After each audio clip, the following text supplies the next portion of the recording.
नमस्कार, मी डॉक्टर ऋषिकेश मानधने, स्त्रीरोग प्रसूती तज्ञ व इन्फर्टिलिटी तज्ञ, जे प्लस हॉस्पिटल। आज एक टॉपिक आहे जो की डिस्कस करणं फार महत्त्वाचं आहे। त्याला म्हणतात ट्विन प्रेग्नन्सी किंवा मल्टिपल प्रेग्नन्सी, म्हणजे ज्या गर्भामध्ये एकपेक्षा जास्त गर्भ राहतात। बेसिकली आज जसं दिवसेंदिवस आपलं खानपान आणि राहणीमान बदलत चाललं आहे, त्याच्यामध्ये इन्फर्टिलिटी वाढत चालली आहे। इन्फर्टिलिटी म्हणजे वंध्यत्व वाढत चाललं आहे आणि अशा कंडिशन्समध्ये आपण वंध्यत्व निवारणासाठी काही ड्रग्ज वापरतो, ज्याच्यामध्ये की एकापेक्षा जास्त मूलबाळ राहण्याची शक्यता वाढत आहे। त्याच्यात ट्विन्स राहतात, ट्रिपलेट राहतात, क्वाड्रुप्लेट्स राहतात। मग आता प्रॉब्लेम येतो कुठे? प्रॉब्लेम इथे येतो की ट्विन्स जेव्हा राहतात किंवा ट्रिपलेट्स राहतात, तशा कंडिशन्समध्ये एका गर्भपिशवीमध्ये जी जागा एका बाळासाठी ॲडिक्वेट असते, तिथं 2 किंवा 3 गर्भ राहतात। प्रॉब्लेम हा आहे की प्रॉब्लेम एका जागेमध्ये जेव्हा 2 गर्भ राहतात, तेव्हा त्या जागेसाठी, त्या गर्भपिशवीसाठी ते जास्त होऊन जातं। म्हणजे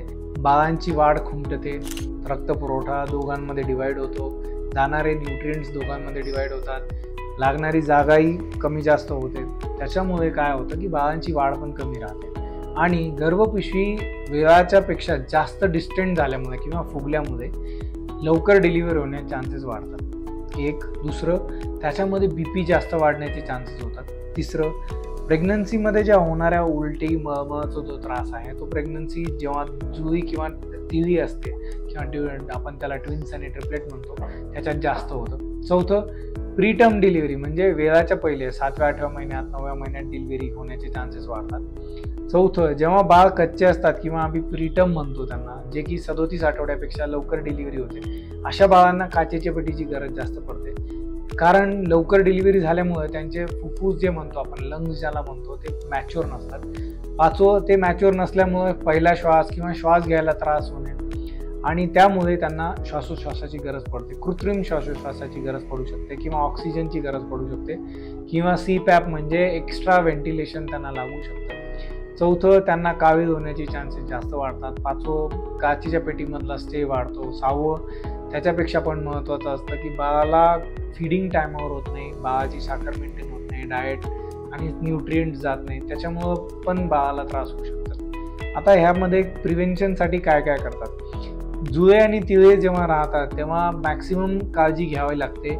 तुम्हाला तुमच्या स्त्रीरोग प्रसूती तज्ञांना व्हिजिट करावं लागतं। त्याच्यामध्ये जी व्हिजिट आपण 3 ते 4 आठवड्याला नॉर्मली एक बाळ असतं तेव्हा करतो, तर ह्या कंडिशन्समध्ये लवकर व्हिजिट्स करावं लागतं। दुसरं, कधी गर्भपिशवीचं तोंड लहान असू शकतं अशा कंडिशन्समध्ये, कारण की वेळाच्या पहिले जेव्हा गर्भपिशवी मोठी होते, तर अशा कंडिशन्समध्ये पिशवीच्या तोंडावर ताण पडतो, तेव्हा तुम्हाला गर्भपिशवीला टाका घेण्याची पण गरज पडू शकते। चौथं, ह्यामध्ये सगळ्यात महत्त्वाचं काय आहे की असं जर काही झालं आणि जुळे राहिले असतील, तर पिशवीच्या तोंडाचा टाका घेतलेला आहे किंवा BP वाढले किंवा उलटी मळमळाचा त्रास जास्त आहे किंवा लवकर डिलिव्हरीचे चान्सेस वाढत आहेत, तर अशा कंडिशन्समध्ये बाळाची पोझिशन कशी आहे, की बाळ पायाळू आहे की बाळ डोक्याने आहे, की पहिलं बाळ पायाळू आहे, दुसरं बाळ पायाळू आहे, की पहिलं बाळ डोक्याने आहे किंवा दुसरं बाळ डोक्याने आहे किंवा दोन्ही बाळ पायाळू आहेत किंवा दोन्ही बाळ डोक्याने आहेत, हे बघून तुमची डिलिव्हरीचा प्लॅन ठरतो।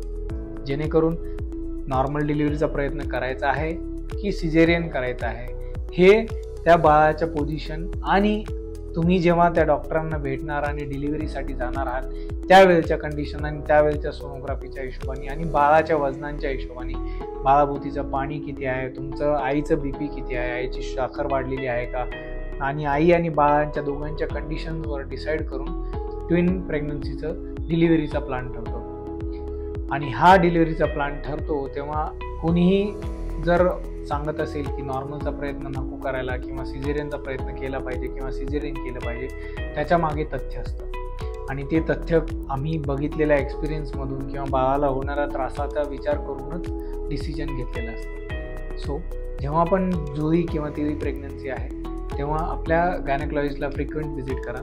फ्रिक्वेंट सोनोग्राफी असते, इन्व्हेस्टिगेशन्स असतात, बाळाची तपासणी असते, बाळाची ठोके तपासणी असते, डाएट असतं, प्रोटीन डाएट असतं, हाय प्रोटीन डाएट, तुमच्या लागणाऱ्या मेडिसिन्स असतात, ह्या सगळ्या फॉलो करा आणि अकॉर्डिंगली तुमच्या गायनेकॉलॉजिस्टच्या सल्ल्याच्या नुसार डिलिव्हरीचा प्लॅन करा।